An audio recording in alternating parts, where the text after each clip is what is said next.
घे ग, मुलीचा फोन आलाय. काय म्हणते बघ आता. काय म्हणून आता ती काय सांगते काय माहिती. हा हॅलो बोल. मी काय काय नाही बाई, हे घड्याळामधले सेल गेले तर सेल टाकून राहिली. तू बोल काय झालं. काय नाही. अच्छा.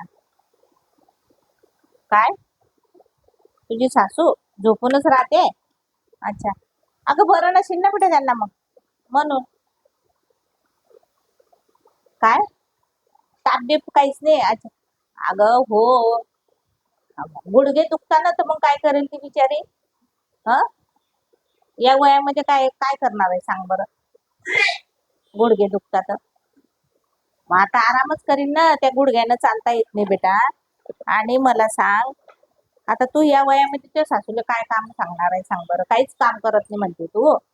आता तिचे गुडघेच काम नाही करत म्हटल्यावर ती काय काम करणार आहे. ह आता 60 वर्ष होऊन गेले. साठी आणि पलंगाठी असं असते की नाही. आता मी बी थकल्यावर मला बी तर पलंगावरच झोपून राहणार आहे की नाही. म्हणजे अगं बाई तुझं कर्तव्यच आहे. हा सगळं काम करते म्हणून मग काय झालं. कोणाचं काम करते तू. तुझंच काम करते ना बेटा.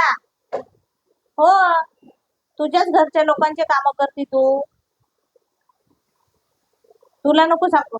अगं मी चांगलं सांगते तुला. वरडू नको तिकडनं.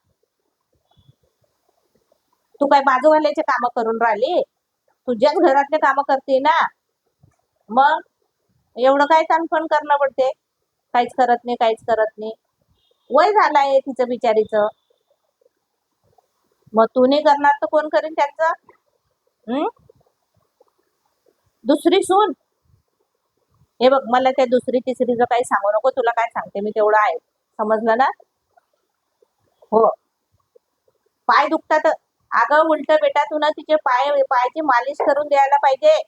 हा हे माझे संस्कार आहे तुला. समजलं ना.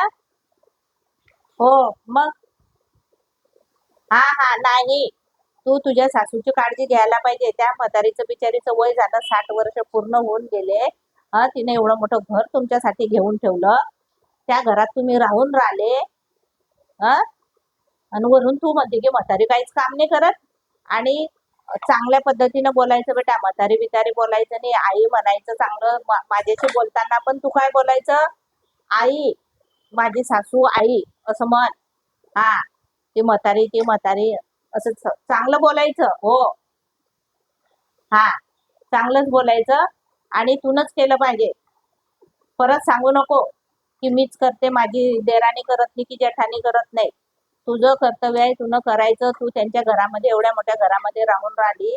हा तू घेऊन बघ बरं तेवढं घर. काय नवल आहे म्हणते मला तर. मग तू घेऊन बघ.